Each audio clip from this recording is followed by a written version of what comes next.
This is Rebecca, the Steampunk Planner, and it is planner talk time. I want to talk about the horizontal versus the vertical layouts because with Sterling ink, honestly, that is your decision from there. Outside of that is going to be the number of note pages that you want afterwards or none. So for work, I chose vertical. For memory keeping, I chose the, let me re-say that. For work, I chose the horizontal. For memory keeping, I chose the vertical. Yes, I do know the difference. I just said it wrong. Let's go over the horizontal first. So I am just opening up to a page. Let's see. Let's go in here. All right. So with the vertical, let me show you a blank one first. Here we go, a blank one. With your vertical, whether you are in a B5, A5, and let me see, I think, nope, this one's a horizontal, isn't it? Nope, yeah, it is. Okay, that's what I was looking for. Whether you are in a B5 or a A5, a B6, and N1 a weeks, this is how it's going to look. The difference is going to be the number of grid boxes to a page, but the layout is the same. So you are going to, here in the B5, you're going to have a much longer area, much larger area to work in. And I chose this one for work because as I showed you back here, let me get back to, let me see if I can find the one that I had. Probably not, but well, this one will do. You can break it up into many different aspects. Now, I have seen where other planners have actually chosen the vertical and set it up horizontally. I've also seen where people have chosen the horizontal and set it up vertically. So it's completely, of course, up to you on how you do everything. It doesn't even matter if, especially if you're doing bullet journaling or anything like that. I just want to share my insights as to why I've chosen what for what. So this being for work, it allows me to create a list, a running list of to-dos, a list of the videos that I need to either, that have launched, that I need to record or need to edit or anything like that. And then on the opposite side, instead of doing trackers, which I've tried to do that for work, and it just doesn't work for me at this moment, I have a running list of the videos that I am planning for the month. Now this is the 1st of July. So this is what I'm planning for the entire aspect of the first week, at least, of July. I can sometimes even plan out the entire month in here if I want. And then this is the to-do list that I need to work on for work. This is before I started RebzDoodlz. So this is, and actually this is before, this is while I was working on it. Yeah. So meetings, I'm able to put note meetings in here.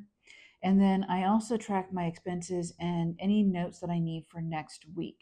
So you're able to set this up however many ways that you would like.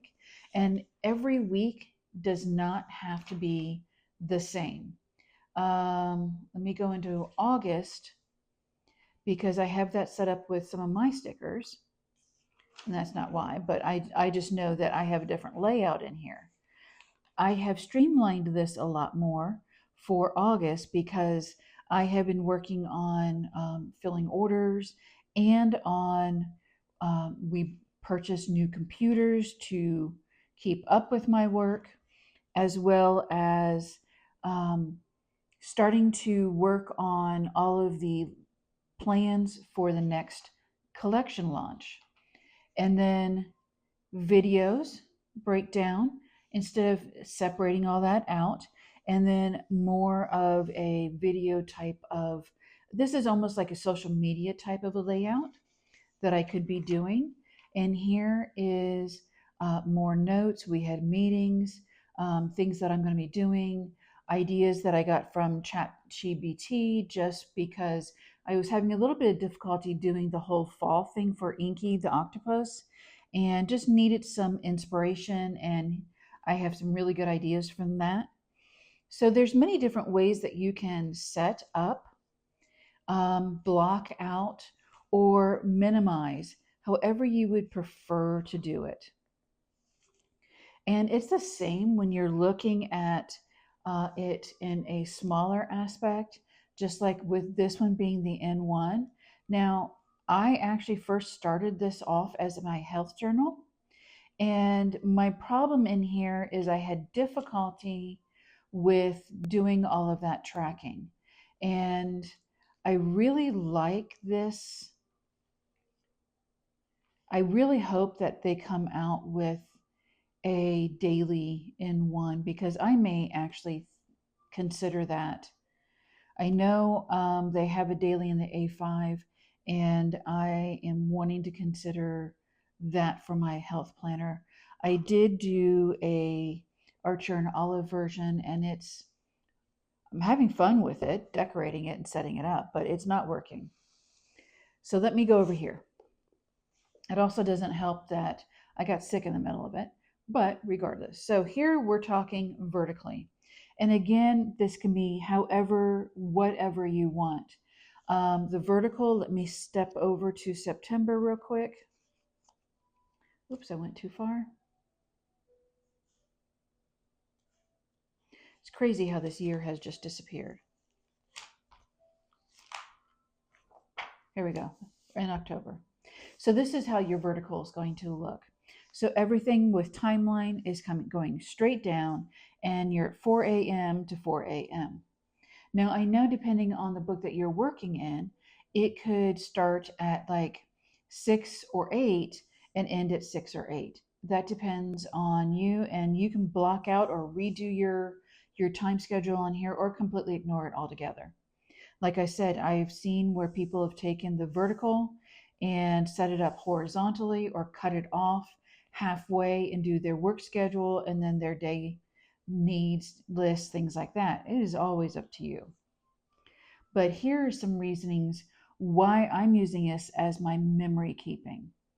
Because I use the weekly aspect to keep track, and it lets me know what I did this day. And if I say on the 13th of March, I need to figure out what was the sketch that I had finished on the 13th of March for work, because I'm having trouble finding it within Photoshop.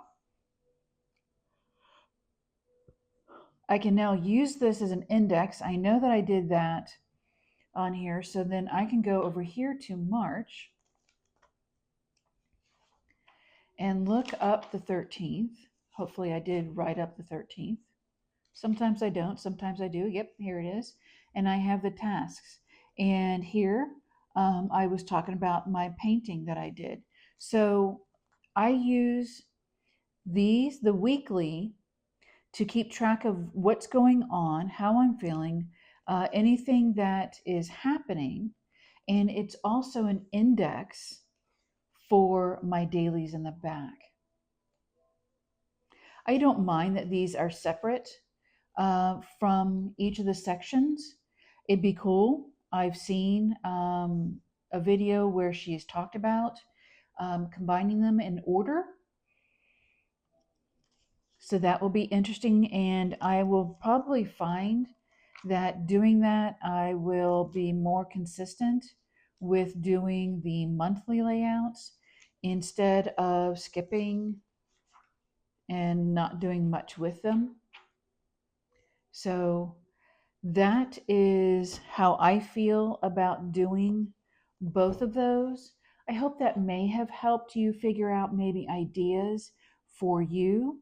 I have in my plotters done a horizontal layout so far. I have not done any vertical layouts, but that again is just because I'm used to doing my work layouts that way. I hope this helped. If you have any comments or questions or anything like that, let me know down below. Thank you for sticking this out with me. Thank you for joining me on this short video. And if you have any questions, comments, want me to talk about any other aspects, any ways of using your planner, let me know. If you have a specific planner that you're using and you're wondering if something that I can do or that I am doing can help you, please let me know. Most definitely. Have a great day, everybody.